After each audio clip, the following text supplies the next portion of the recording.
प्रिय छात्र एवं छात्राओं, आज मैं शास्त्री प्रथम खंड अनिवार्य द्वितीय पत्र हिंदी में निर्मला उपन्यास के 23वां परिच्छेद जो मैं कल चर्चा कर चुका हूँ, उससे आगे आज मैं चर्चा करने जा रहा हूँ। जब मुंशी जी सभी जगह खोजते हैं पर सियाराम कहीं नहीं मिलते हैं, तो अंत में मुंशी जी फिर अपने बिस्तर पर लेट जाते हैं और भूंगी से कहते हैं, आने दो, उसके बाद मैं चलता हूँ खाना खाने के लिए। आधा घंटे तक घर की ओर आंख लगाए लेट रहे थे। तब वह उठकर बाहर आए और दाहिने हाथ कोई 2 फर्लांग तक चले। तब लौटकर द्वार पर आए और पूछा, सिया बाबू आए क्या? अंदर से आवाज़ आई, अभी तक नहीं आए। मुंशी जी फिर बाईं ओर चले और गली की नुक्कड़ तक गए। सियाराम कहीं दिखाई न दिया। वहाँ से फिर घर आए और द्वार पर खड़े होकर पूछा, क्या सिया बाबू आ गए? फिर अंदर से आवाज़ गलती है, नहीं। कोतवाली के घंटे में 10 बजने लगे। मुंशी जी बड़े बेग से कंपनी बाग की ओर चले। सोचने लगे, शायद वहाँ घूमने गया हो और घास पर लेटे लेटे नींद आ गई हो। बाग में पहुंचकर उन्होंने हर एक बेंच को देखा, चारों तरफ घूमे। बहुत से आदमी घास पर पड़े हुए थे, पर सियाराम का निशान न था। उन्होंने सियाराम का नाम लेकर जोर से पुकारा, पर कहीं से आवाज़ न आई। ख्याल आया इसके बाद, शायद स्कूल में कोई तमाशा हो रहा हो। 1 मील की दूरी था स्कूल की तरफ चले, पर आधे रास्ते से ही लौट पड़े। बाजार बंद हो गया था। स्कूल में इतनी रातें तमाशा नहीं हो सकता। अब की उन्होंने आशा हो रही थी कि सियाराम लौटकर आया होगा। द्वार पर आकर उन्होंने पुकारा, सिया बाबू आए? किवाड़ बंद थे, कोई आवाज़ न आई। फिर जोर से पुकारा। भूमि किवाड़ खोल कर बोली, अभी तक तो नहीं आए। मुंशी जी ने धीरे से भूमि को अपने पास बुलाया और करुण स्वर से बोला, तू तो घर की सब बातें जानती है, बता आज क्या हुआ था? भूंगी कहती है, बाबूजी झूठ न बोलूँगी, मलकिनी छुड़ा देगी और क्या। दूसरे का लड़का इस तरह नहीं रखा जाता है। यहाँ कोई काम हुआ, बस बाजार भेज दिया। दिन भर बाजार दौड़ते दौड़ते बीतता है। आज लकड़ी लाने न गए तो चूल्हा ही नहीं जला। कहो तो मुंह फुला लेती है। जब आप ही नहीं देखते तो दूसरा कौन देखेगा? चलिए भोजन कर लीजिए। बहू जी कब से बैठी है। मुंशी इस पर कहते हैं, कह दे इस वक्त नहीं खाएंगे। मुंशी जी फिर अपने कमरे में चले गए और एक लंबी सांस ली। वेदना से भरे हुए शब्द उनके मुंह से निकल पड़े, ईश्वर, क्या अभी दंड पूरा नहीं हुआ? क्या इस अंधे की लकड़ी को हाथ से छीन लोगे? निर्मला ने आकर कहा, आज सियाराम अभी तक नहीं आए, कहती रही कि खाना बनाए देता हूँ, खा लो, मगर न जाने कब उठकर चल दिए, जाने कहाँ घूम रहे हैं, बात तो सुनते ही नहीं। अब कब तक इसकी राह देखा करूं? आप चलकर खाना खा लीजिए, उसके लिए खाना उठा कर रख देती हूँ। मुंशी जी इस पर कहते हैं, निर्मला की ओर कठोर नेत्रों से देखकर, अभी कै बजे होंगे? निर्मला कहते, क्या जाने, 10 बजे होंगे। मुंशी जी इस पर कहते हैं, जी नहीं, 12 बजे हैं।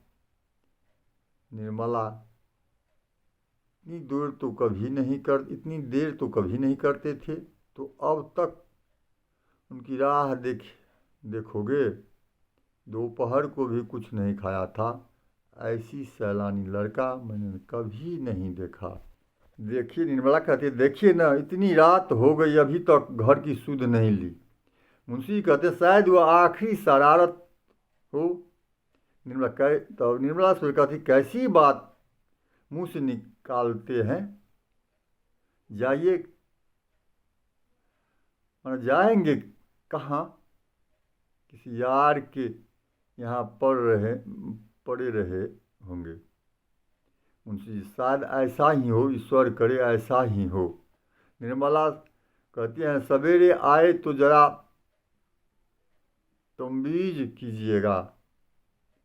मुंशी जी कहते हैं, खूब अच्छी तरह करूँगा। निर्मला तो कहती हैं, चलिए खा लीजिए, देर बहुत हो गई। मुंशी जी कहते, सवेरे उसकी तमीज़ करके खाऊंगा, मना खोज आने के बाद ही खाऊंगा, कहीं ना आया तो ईमानदार लड़का अर्थात ईमानदार नौकर कहाँ मिलेगा? निर्मला ने ऐंठ कर कहा, तो क्या मैं भगा दिया? मुंशी जी कहते, नहीं, यह कौन कहता है तुम उसे क्यों भगाने लगी? तुम्हारा तो काम करता था। निर्मला ने और कुछ नहीं कहा, बात बढ़ जाने का भय था, भीतर चली गई। सोने को भी न कहा। जरा देर में भूंगी ने अंदर से किवाड़ भी बंद कर दिया। कुछ ही देर में भूंगी ने अपना भी किवाड़ बंद कर देती है। क्या मुंशी जी को नींद आ सकती थी? तीनों लड़कों में केवल एक बचा रहा था, वह भी हाथ से निकल गया, तो फिर जीवन में अंधकार के सिवा और क्या? कोई नाम लेने वाला भी न रहेगा। हाँ, कैसे कैसे रत्न हाथ से निकल गए। मुंशी जी की आंखों में अश्रुधारा बह रही थी, तो कोई आश्चर्य है? उस व्यापक पश्चाताप, उस सघन ग्लानि, तिमिर में आशा की एक हल्की सी रेखा उन्हें संभाले हुई थी। जिन क्षण यह देखा था, जिस क्षण यह रेखा लुप्त हो जाएगी, कौन कह सकता है उन पर क्या बीतेगी? उनकी उस वेदना की कल्पना कौन कर सकता? कई बार मुंशी जी की आंखें झपकी, लेकिन हर बार सियाराम की आहट के धोखे में चौक पर सवेरे होते ही मुंशी जी फिर सियाराम को खोजने निकले। किसी से पूछते शर्म आती थी, किस मुंह से पूछें। उन्हें किसी से सहानुभूति की आशा न थी। प्रकट न कह कर के मन में सब यही कहेंगे, जैसा किया वैसा भोगा। सारे दिन वह स्कूल के मैदानों, बाजारों और बगीचों में चक्कर लगाते रहे। 2 दिन निराहार रहने पर भी उन्हें इतनी शक्ति कैसी हुई। रात के 12 बजे मुंशी जी घर लौटे। दरवाजे पर लालटेन जल रही थी। निर्मला द्वार पर खड़ी थी।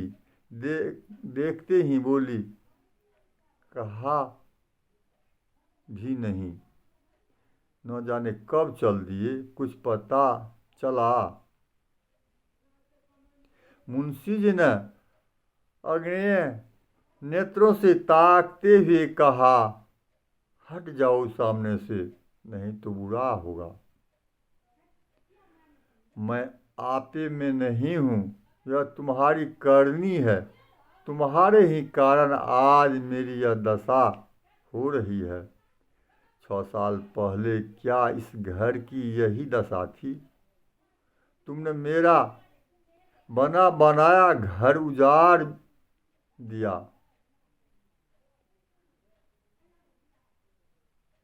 बना बनाया घर बिगाड़ दिया। तुमने लहलहाते बागों को उजाड़ डाला। केवल एक ठूंठ रह गया है, उसका निशान मिटाकर तब भी तुम्हें संतोष होगा। मैं अपना सर्वनाश करने के लिए तुम्हें अपने घर नहीं लाया था। सुखी जीवन को और भी सुखमय बनाना चाहता था। यह उसका प्रायश्चित है। जो लड़के पान की तरह फेरे जाते थे, उन्हें मेरे जीते जी तुमने चाकर समझ लिया, और मैं आँखों से सब कुछ देखते हुए भी अंधा बना बैठा रहा। जाओ, मेरे लिए थोड़ा सा सखिया भेज दो, बस यही कसर रह गई है। मैं भी पूरी हो जाए, मतलब वह भी पूरी हो जाए। निर्मला ने रोते हुए कहा, मैं तो अभागिन हूँ, आप कहेंगे तब जाऊंगा। न जाने ईश्वर ने मुझे जन्म क्यों दिया, मगर यह आपने कैसे समझ लिया कि सियाराम आएंगे नहीं? मुंशी ने अपने कमरे की ओर जाते हुए कहा, जलाओ मत, जाकर खुशियां मनाओ, तुम्हारी मनोकामना पूरी हो गई। तो इस परिच्छेद यहीं पर समाप्त होता है। आगे 24वां परिच्छेद फिर दूसरे दिन। धन्यवाद।